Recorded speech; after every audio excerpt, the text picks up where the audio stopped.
artist Lorenz. This is Aleta Anderson and Julie Huffman-Klinkowitz. Aleta and I are members of Keepsake Quilters Guild in Cedar Falls, and we'd like to welcome you to our log cabin bed turning presentation that we developed in conjunction with the current Quilt Guild exhibit at the Cedar Falls Historical Society. What is a bed turning, you asked? Well, today we do show and tell kinds of activities, but bed turnings come from earlier days when women who quilted would go to someone's house and gather for the day and do quilting around a big frame, and that's what we used to call a quilting bee. The hostess would lay her quilts and others' quilts on a bed, and then sometime during the day when they were ready to take a break from sewing, they would go in and hold each quilt up on the bed and turn it down at the bottom of the bed, at the foot of the bed, and that was what became a bed turning. Even now, if you go to an Amish home to purchase a quilt, they might have a sample or a whole series of quilts laid on a bed for you to see that way, rather than folding them and hanging them up somehow. Today at quilt shows, we do bed turnings often as a way to feature a specific aspect of quilts, like all applique quilts, or all of one color, or all of one pattern, or even quilts from one particular accomplished quilter. Today we're featuring log cabin quilts. They're one of the oldest recognizable patterns in quilting history, and while the block itself is fairly simple and straightforward, it's got a light side and a dark side, the settings or the arrangements of the blocks offer many, many variations and opportunities for a quilter to be creative. By the block was probably first used in bed quilts in England in the 1800s, and then by the mid-1800s, its popularity had grown in the US and was commonly found in most homes, especially in the western frontier, hence the name log cabin. The strips represent the logs of a settler's cabin and the resourcefulness of a pioneer in using everything that was available. The starting square in the center, which you'll see, symbolizes the heart of the home, with a red center supposedly representing the chimney or the source of warmth in the home, and the yellow center symbolizing the lantern in the window to guide the family or the visitor's home. Early examples of fabric used were wool or wool challis. Victorian-era log cabin quilts were often silk or velvet or satin, and Amish quilts are almost always black with other solid bright colors. Today, cotton is most common, but it may be perfectly planned in perfectly coordinating colors or totally scrappy, as you'll see in some of ours today. Log cabin quilts have certainly evolved. Today we'll show you some vintage quilts with traditional settings and some newer, more contemporary and very creative settings. Some settings have names, as you'll see, and others are unnamed, just created by a quilter at the time. Generally, the more blocks you use, the more intricate designs will show up in the settings. It's all up to the quilter, and once the blocks are completed, it's very easy to experiment and play with various settings and arrangements. One of the specialists in log cabin quilts is Judy Martin, who happens to be from Grinnell, Iowa. She has published at least 17 books, many of them with a log cabin emphasis, and we'll show you some examples of those books later. So let's get started and see some beautiful and interesting log cabin quilts. Rather than by arranging them historically, we've arranged them by similar settings, starting with some of the more traditional settings and ending with more modern contemporary settings. Barn raising is probably the most traditional setting for log cabin quilts. My mother made this quilt for us in about 1986. You can clearly see the light and dark sides of each block. While it's somewhat scrappy, she used the traditional red center in each block and has been washed a million times. She used Judy Martin's first quilt book from 1979, and it was the first time she used the quilt as you go method.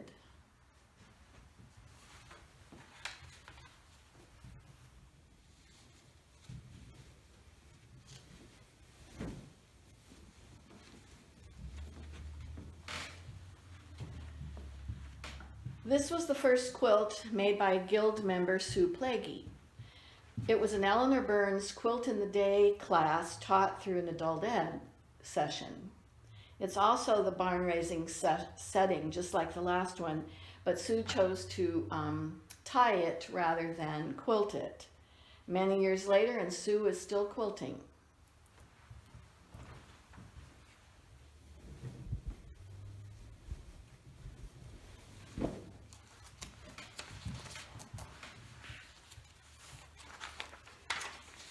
This lap size or wall quilt was done by prolific Guild quilter Karen Flancha.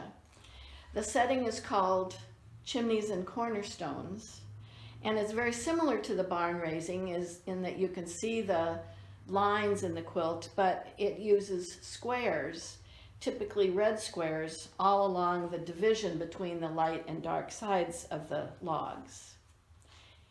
It was made in 1994, and it's all hand quilted by Karen.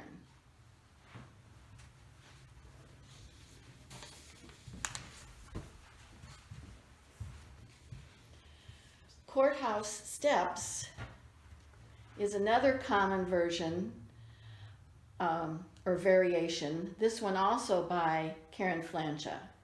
It's built by adding logs to opposite sides of a center square and then alternating top and bottom pairs with side-by-side pairs of logs.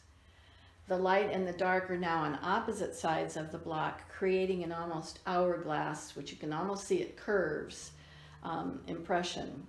Karen made this when participating in Joe Morton's Little Women's Club.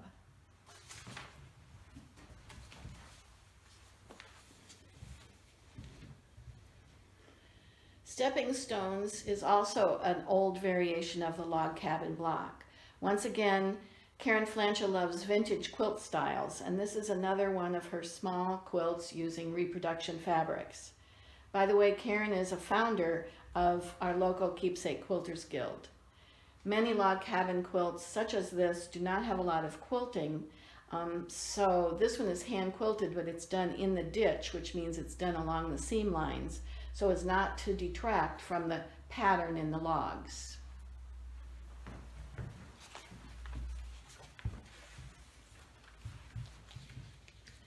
This is a newer quilt, but uses some reproduction fabric in a traditional setting that's called Sunshine and Shadows. It's also sometimes called Light and Dark. It uses color and repetition to create a very regular pattern that is very obvious. It was made in Story City in 2010 by Judy Casperson.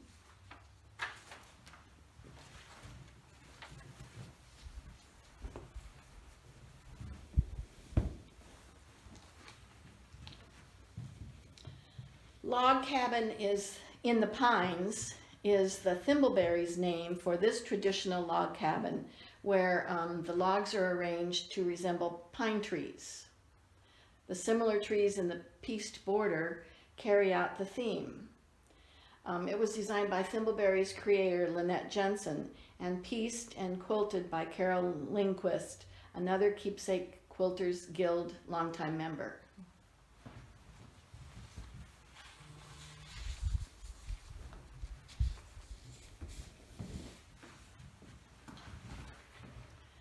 This little gem was named Cabin Corners by Karen Flancha.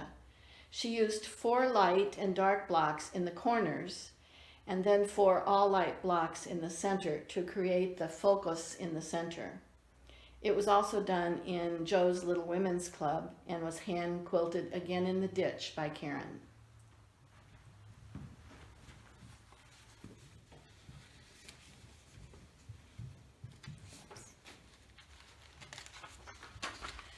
Pineapple log cabins are another old variation, seen at least as early as 1890.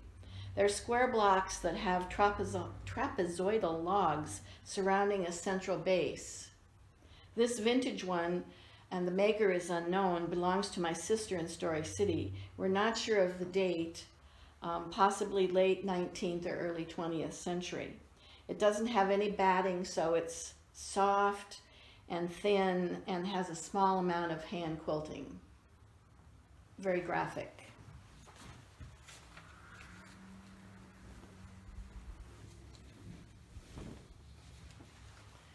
This is another pineapple variation that is also very graphic. I purchased as a top at a flea market and then later had it quilted in about 1999.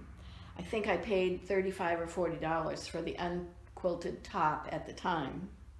The simple use of two colors make it quite striking, and the pineapple setting is very obvious. The age and maker are unknown, but it's all cotton and probably from the 1930s or 40s.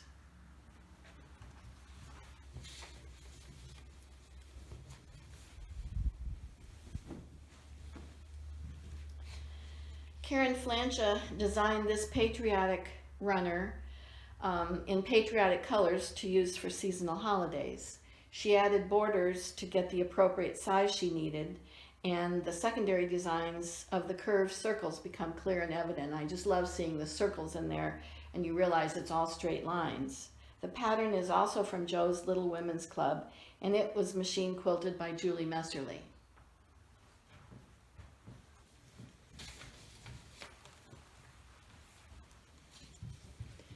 Guild member Linda Parrott created parts of this pineapple quilt variation, and it's very modern, as you can see, in a workshop in the 1990s. But after completing the pineapple blocks, she felt they were too dark to stand alone in the quilt and put them away in storage. We've probably all done that. Later, she purchased some brighter fabrics and sewed the companion blocks, which are interspersed with the original blocks, giving it a more modern feel. It was professionally quilted and belongs to Linda Parrott from our guild.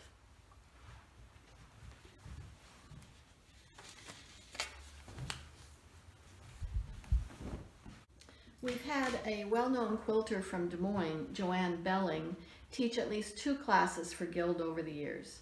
And we think it's interesting to see the same pattern made up in different sizes of quilts, different colors, and different styles by different quilters.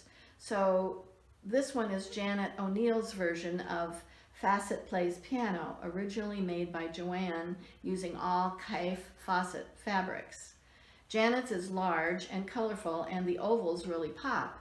And I know it's hard to understand how you can make a quilt out of all straight pieces look curved, but this pattern certainly does give the appearance of curved ovals.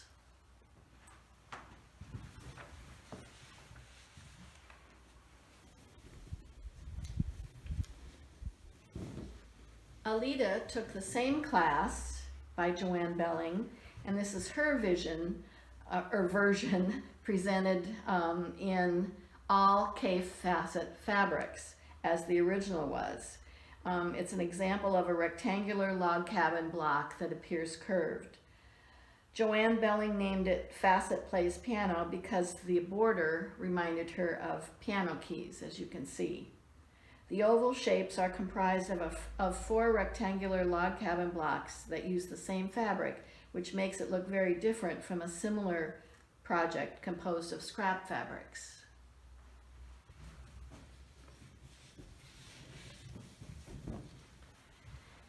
And then this is my version of the same pattern from the same class. But as you can see, the ovals are not as prominent because there's not as much contrast in the fabric that I used.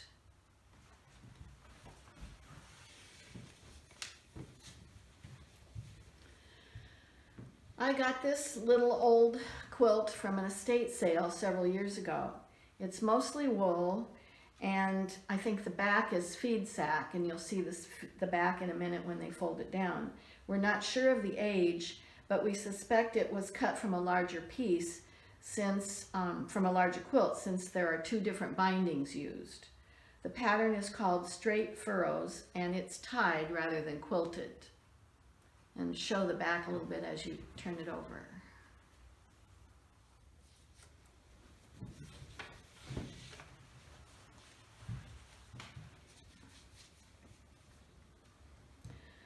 This quilt is called Swell Christmas. Imagine that, if you can see the Santa on the front. It was pieced and quilted by Guild member Carol Lindquist. It was a retro-inspired kit that Carol purchased, and it was designed by Urban Chicks. Log cabin blocks are very versatile. These are wide logs, so it goes together fairly quickly.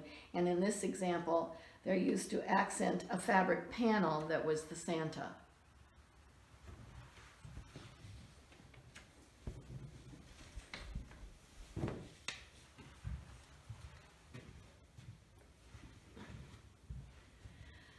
Now our last couple examples are variations to give you an idea of how log cabin designs are pretty universal and can be adapted to many projects. This wonderful little Christmas wreath was made by Judy Brecky from Story City in 2012. It has very thin batting and quite minimal quilting. Plus it's a good way to use up scraps, small scraps of your Christmas fabric. And I think Judy made about 15 or so of these little quilts to give to all the members of her bell choir.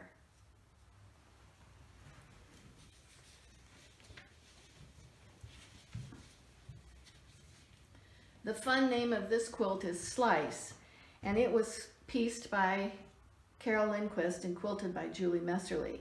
It's a modern version of a log cabin quilt, designed by Marjorie Rhine, and appeared on the cover of an issue of American Quilter magazine.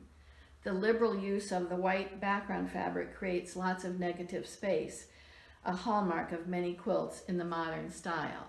And it's really sometimes hard to tell that this is an actual log cabin design, but it is.